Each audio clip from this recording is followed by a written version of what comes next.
옆으로 달라듭니다. 입구에서 꿀을 빨아먹다가 점점 꿀단지 안으로 들어가게 됩니다. 달고 맛있는 꿀을 실컷 꿀단지 안으로 들어가서 먹다 보니까 다리가 점점 빠지고 날개가 꿀에 젖게 되어서 허둥대면서 나오려고 했는데 이미 꿀에 절어져서 나오지를 못하고 허둥댑니다. 이것을 보고 있던 불나방이 다가와서 장난스럽게 파리를 놀려댑니다. 어리석은 파리야, 너 너무 욕심 지나쳤다. 꿀단지가 안에까지 들어가다니. 불나방은 등불 주위를 빙빙 돌면서 계속해서 파리를 놀려대다가 등불 주위를 한 바퀴 돌 때마다 조금씩 등불에 가까이 가더니 결국은 등불에 날개가 타서 불나방도 타 죽게 되었다는 이야기가 이솝 우화에 있습니다. 재미를 쫓고 달고 달콤한 것을 쫓아가는 시대에 우리가 살고 있습니다. 어리석은 자들은 이야기하기를 심심한 천국보다 즐거운 지옥이 좋다라고 쾌락을 추구하는 시대입니다.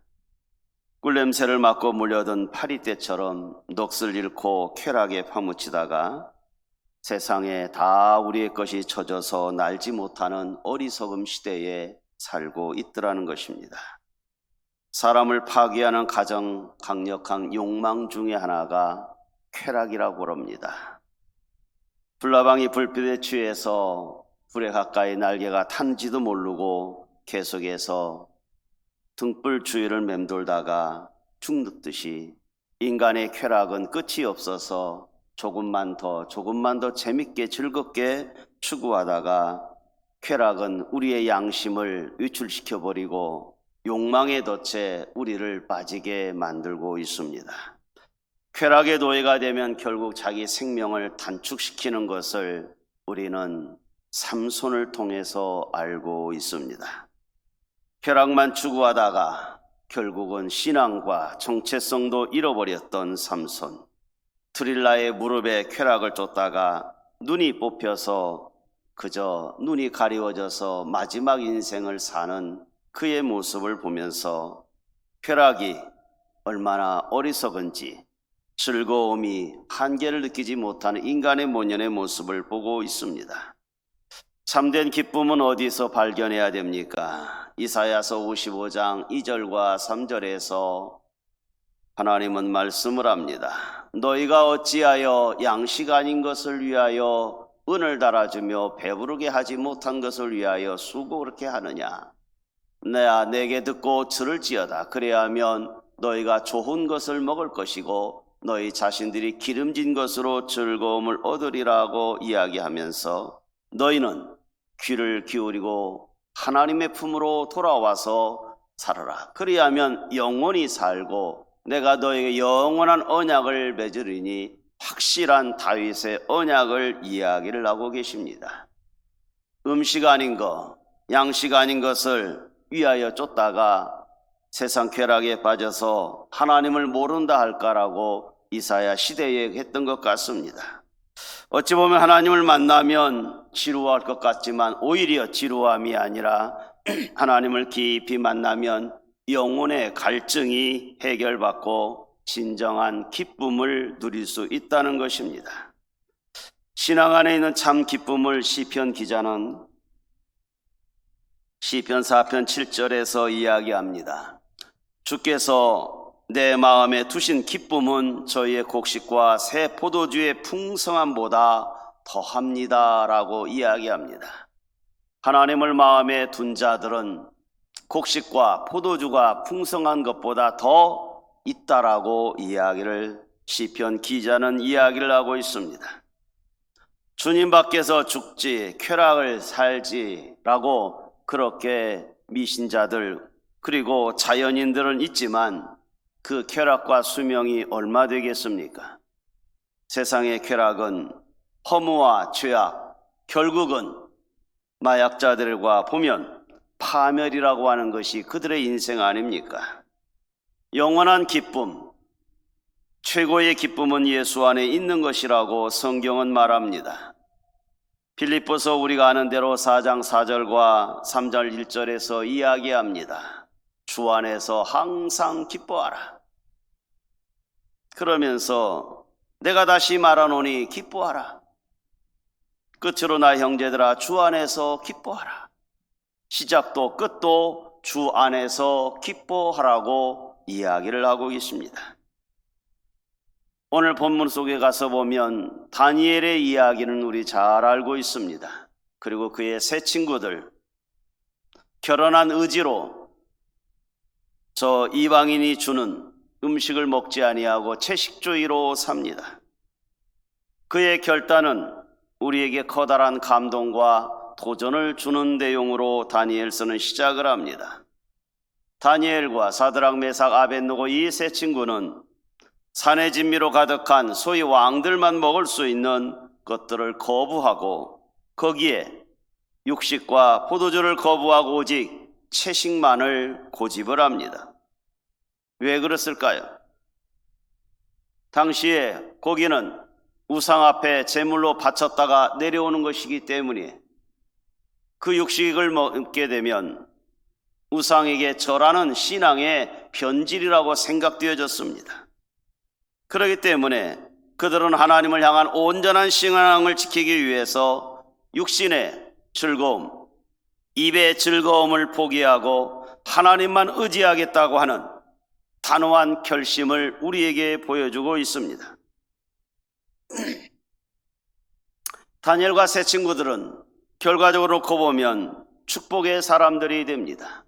불 속에 들어가도 괜찮고 사자굴에 들어가도 괜찮은 다니엘을 우리가 알 수 있습니다. 다니엘과 그의 세 친구들은 열흘이 지났지만 전혀 오히려 더 윤택한 얼굴을 했다라고 성경은 말하고 있습니다. 그들의 축복은 어디서 출발되었을까요? 뜻이 분명했습니다. 다시 말하면 온전한 믿음을 갖고 있었기에 그렇게 출발될 수 있었더라는 것입니다. 본문 8절에 보면은 다니엘은 뜻을 정하여라고 이야기를 합니다. 그리고 나서 하는 말이 자기를 더럽히지 아니했다라고 이야기를 하고 있습니다. 뜻을 정했다고 하는 말은 원어적으로 보면 마음을 결정하여 그런 뜻입니다. 그래서 다니엘은 마음의 결정을 잘 했죠. 그런 다음에 당시에 히브리인들의 마음속에 이 마음이라고 하는 개념은 전 인격적인 것이 머무는 곳이라고 생각했기 때문에 뜻을 정하여 마음을 결정하여 나는 모든 전 인격을 다해서 하나님 중심으로 살겠다라고 하는 그것을 다니엘은 뜻을 정하여 그렇게 표현하고 있습니다. 자기를 더럽히지 아니했다고 하는 것은 방금 전에 말한 것처럼 육고기를 먹게 되면 우상 앞에 절한 음식이 내려오기 때문에 신성 모독이 되더라는 것입니다. 다니엘과 세 친구들은 전 인격을 다해서 하나님만이 의지하겠다라고 하고 우상을 철저히 배격하겠다라고 하는 결단을 우리에게 보여주었더라는 것입니다. 이들에게 주어졌던 왕의 음식들은 하찮은 것이 아니었을 것입니다. 왕들이 먹는 왕궁에서 먹는 거기 때문에 얼마나 고급스럽겠습니까? 그러나 그 음식이 율법의 근거에서 보면 먹지 아니할 것도 있었더라는 것입니다. 부정한 고기가 있었을 것입니다. 더군다나 우상에게 바쳤던 제물이기 때문에 이걸 먹는다고 하는 것은 그 나라의 우상을 섬기는 것과 다를 바가 없기 때문에 그들은 먹을 수가 없었습니다. 레위기서 11장에 가서 보면 먹을 수 있는 것과 먹지 아니할 것을 분명하게 선언을 했기 때문에 다니엘은 왕의 후손입니다. 그리고 그의 세 친구들도 역시 신앙의 가문의 사람들입니다. 그렇기 때문에 먹지 아니할 것, 먹어야 할 것을 분명히 알았을 것입니다. 구약에서는 어찌 보면 먹어야 할 것보다 먹지 아니할 것이 더 많이 있습니다. 그러나 오늘날 신약 시대를 사는 우리들에게 있어서는 동물이나 물고기나 새나 곤충이나 가리는 게 없습니다. 몸에 좋다고 하면 씨를 말릴 정도로 다 먹어대는 것이 현대 사회입니다. 신약 시대에는 무엇을 먹는지 간에 그렇게 죄가 되지는 않습니다. 왜요? 예수 그리스도께서 죄사함 받은 것뿐만이 아니라 먹을 수 있는 것이나 먹지 아니할 것을 다 먹을 수 있도록 허락하셨기 때문에 신약에 사는 우리들은 축복의 사람인 게 분명합니다. 그러나 다니엘 시대 때, 이 시대에는 구약의 제사법의 율법에 의하여 철저하게 정한 것과 부정한 것이 구별된 시대입니다. 다니엘은 유다왕 여호야김 몇 때에 제3년에 바벨론으로 침공이 있었습니다. 1차 침공 때 그들이 바로 포로로 잡혀갔을 때가 다니엘과 그의 세 친구들인 것 같습니다. 포로, 인질입니다. 자유가 없습니다. 내 뜻대로 할 수 있는 게 아니라는 것입니다. 먹어도 되고 안 먹어도 되는 게 아니라는 이야기입니다. 행동에 제약이 분명히 있었을 것입니다. 그러함에도 다니엘과 그의 세 친구들이 왕궁에 있었다고 하는 것은 인물이 출중했든지 총명했든지 뭔가 특이한 사항이 있었더라는 걸 알 수가 있습니다. 그렇기 때문에 왕실에 불려갔을 거 아니겠습니까?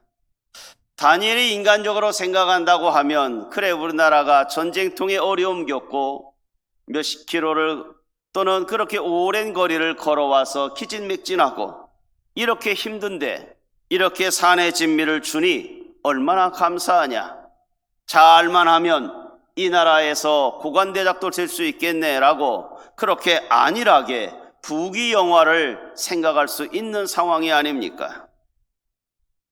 포로 신분이었지만 왕궁에 있었다고 하는 자체가 대단한 은혜이고 기회를 잡았다고 이야기할 수 있습니다. 출세할 수 있는 절호의 기회일 수도 있습니다. 그러나 오늘 본문의 다니엘은 이런 출세와 명예의 기회 속에서도 자신이 처한 상황이 어떻게 변했든지 간에, 좋게 변했던 나쁘게 변했던, 그에게는 철저한 하나님의 섬김의 신앙이 흔들리지 않았다는 것입니다. 신앙을 방해하는 그 어떤 요소와 조건과도 추호로 타협하지 않은 것이 다니엘과 그의 세 친구들의 모습입니다. 다니엘과 그의 세 친구들은 이 온전한 믿음을 지키기 위해서 목숨까지도 거는 상황입니다. 생각해 보십시오.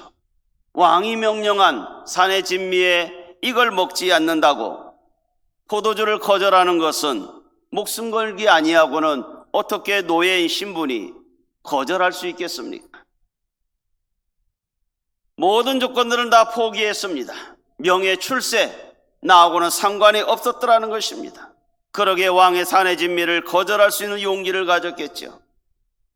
다니엘은 당시의 최강 국가였던 이 바벨론이라고 하는 거대한 문명 국가에 소속되어졌습니다. 바벨론은 당시에 강력한 나라로서 그의 나라에 거부하게 되면 죽음 아니겠습니까?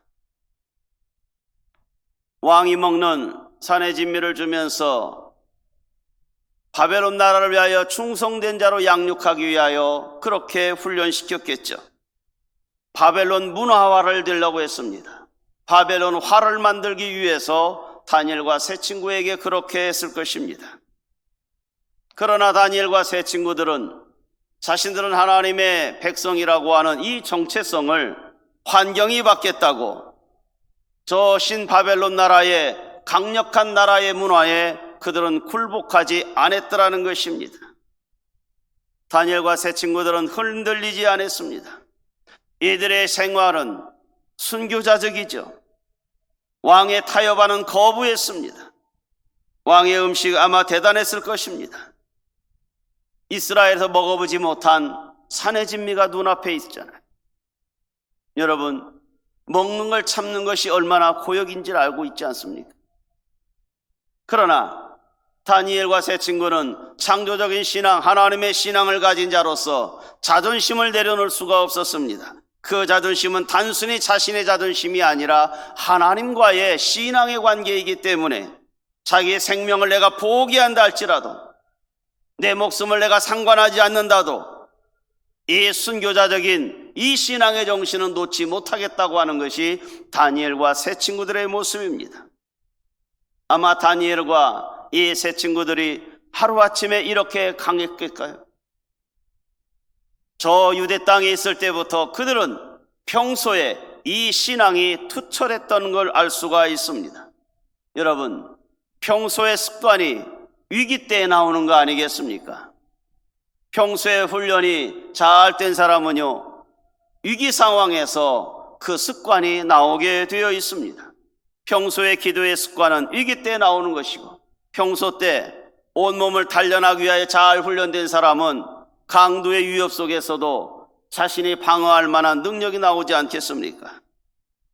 다니엘이 이 처한 상황 속에서 이렇게 신앙의 자존심을 지킨다는 것은 그가 히브리 민족으로 부모에게 또는 유대인 사회에서 철저하게 신앙 교육이 되어 있지 않으면 이러한 것이 나올 수 없었더라는 것입니다.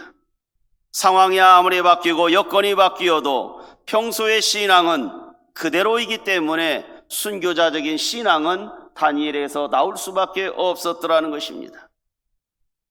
어느 집사님 부부가요,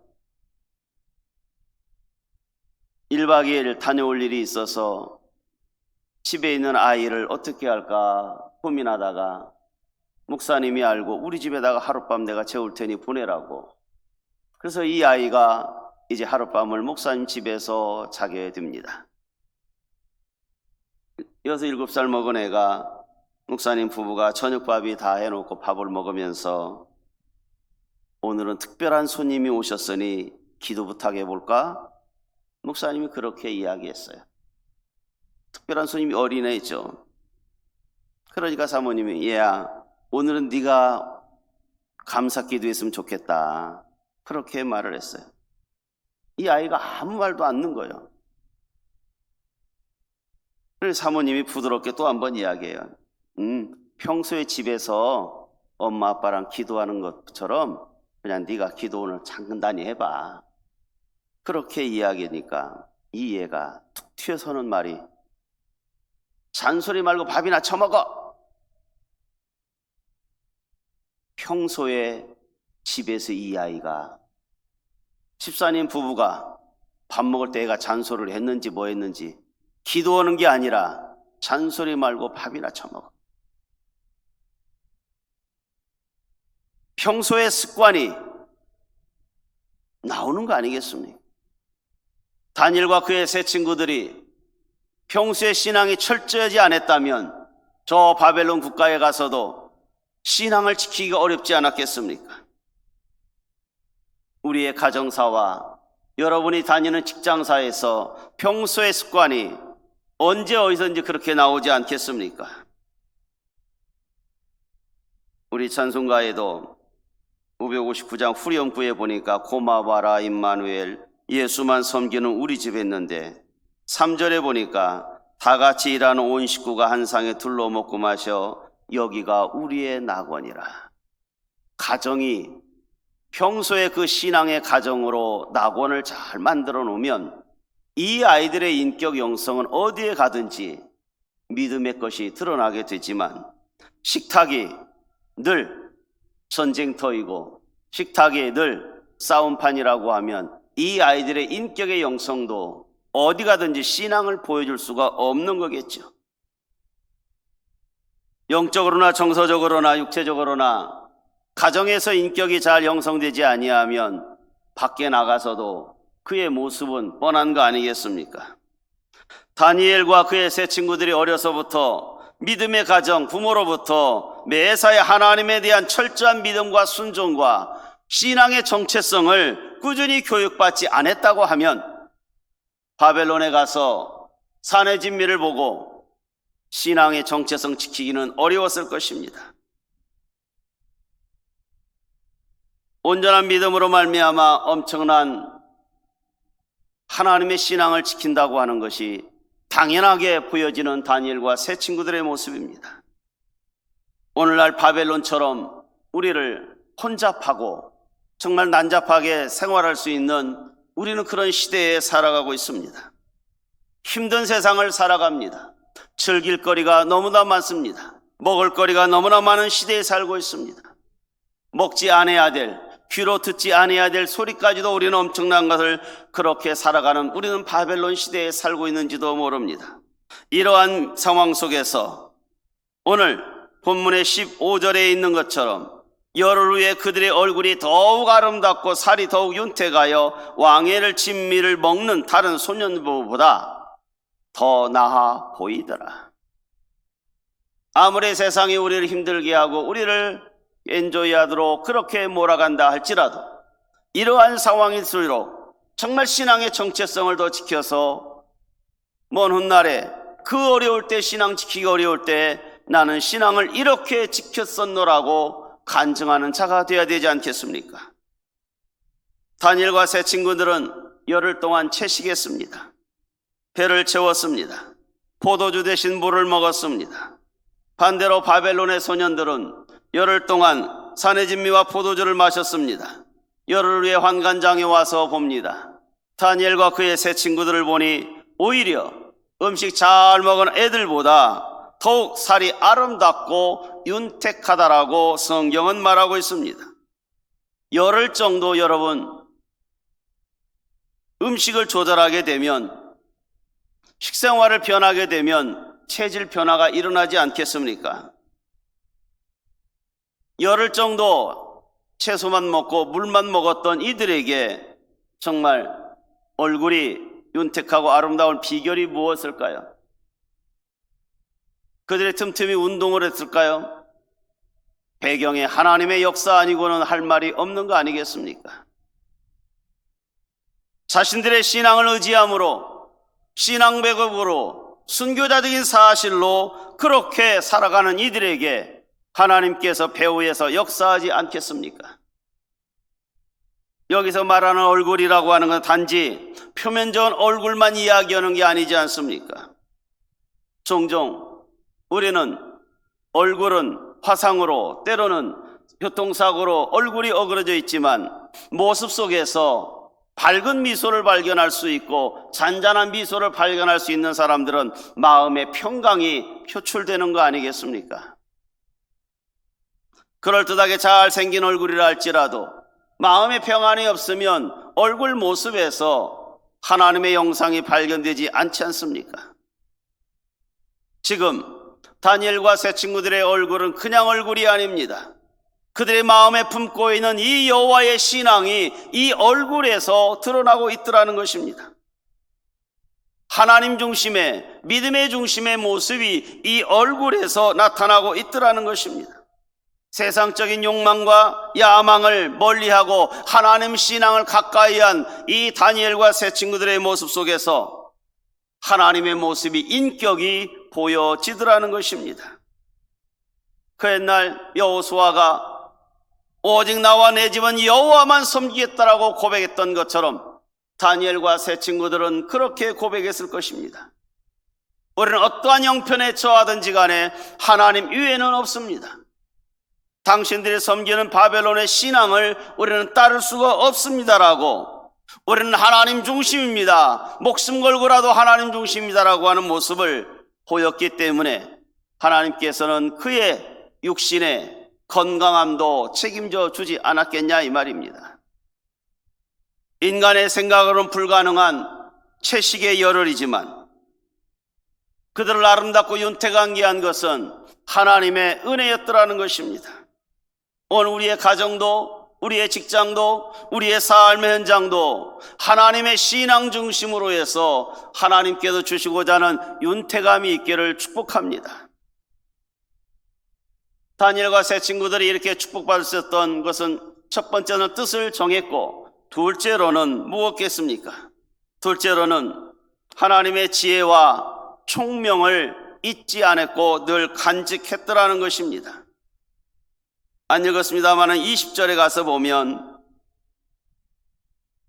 왕이 그들에게 모든 일을 묻는 중에 그 지혜와 총명이 온 나라 박수와 술객보다 10배나 나은 줄을 아니라 라고 이야기하고 있습니다. 왕이 이들 다니엘과 세 친구들에게 질문을 해보니까 지혜와 총명이 자신들의 나라의 박수와 술객보다, 점술가들보다 자신들의 나라에 대단하게 알고 있는 그러한 지혜자들보다 오히려 지혜와 총명이 뛰어나더라는 것입니다. 다니엘과 세 친구들의 지혜와 총명은 무엇일까요? 세상적인 개념에서 지혜와 총명을 이야기하는 게 아닙니다. 다니엘과 세 친구들에게 지혜와 총명이라고 지금 왕이 뭘 물어보았을까요?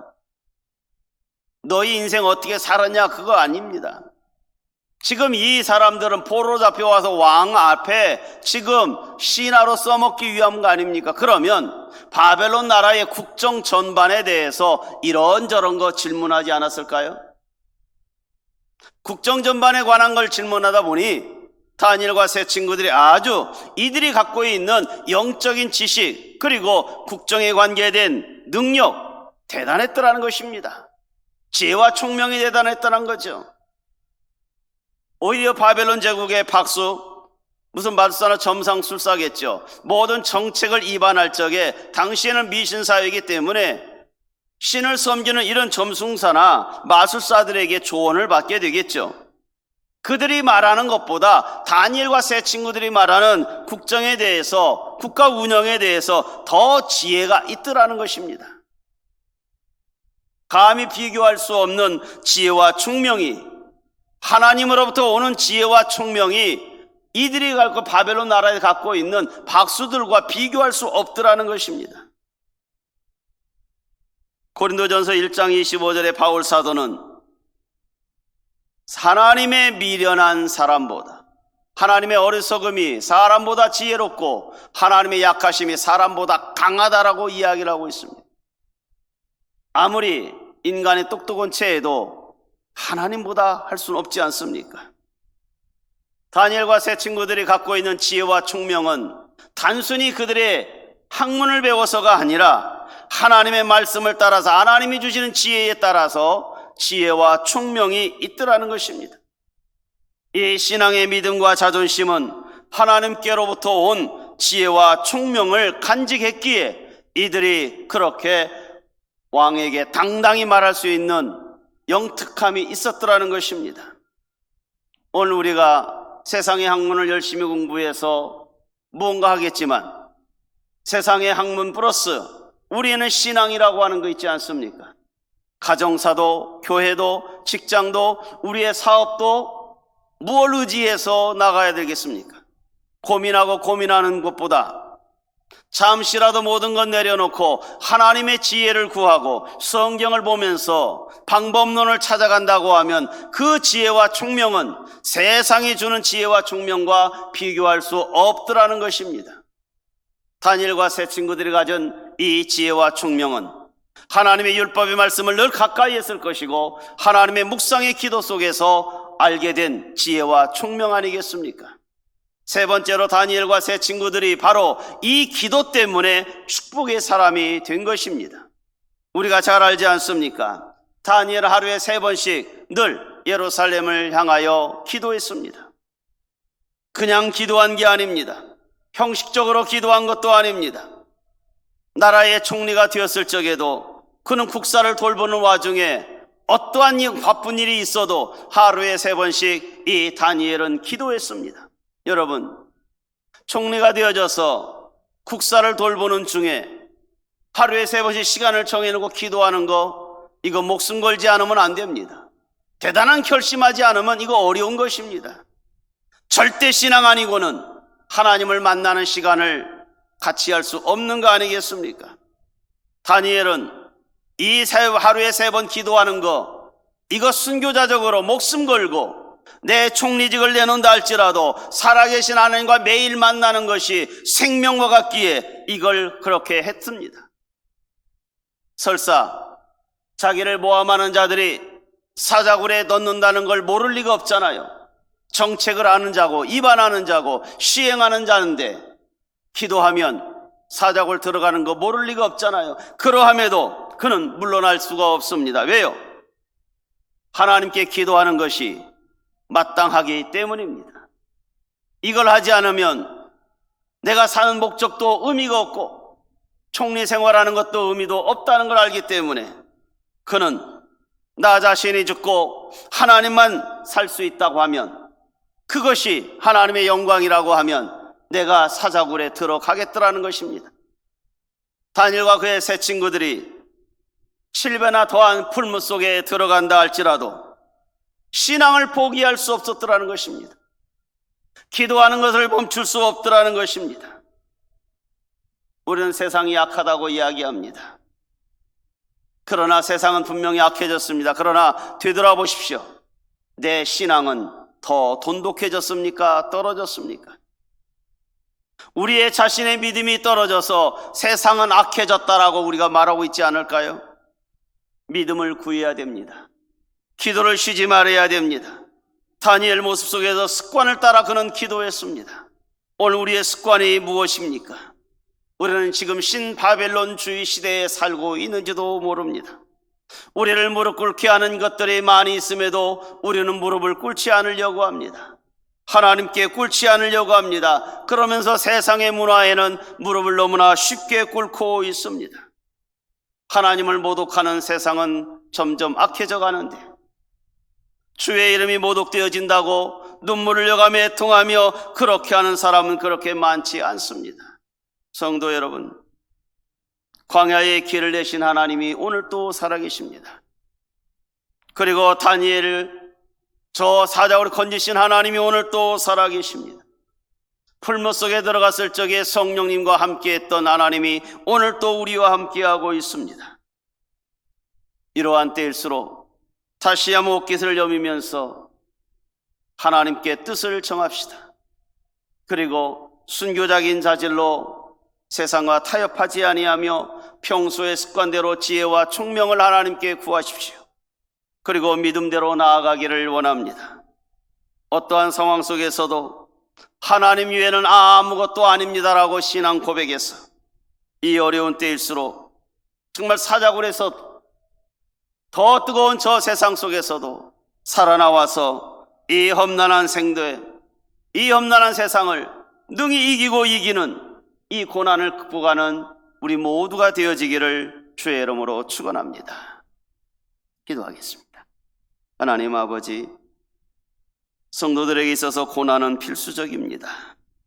이 고난을 어떻게 극복해야 됩니까? 민물처럼 몰아오는 저 고난의 역경을 하나님 잘 극복하기를 원합니다.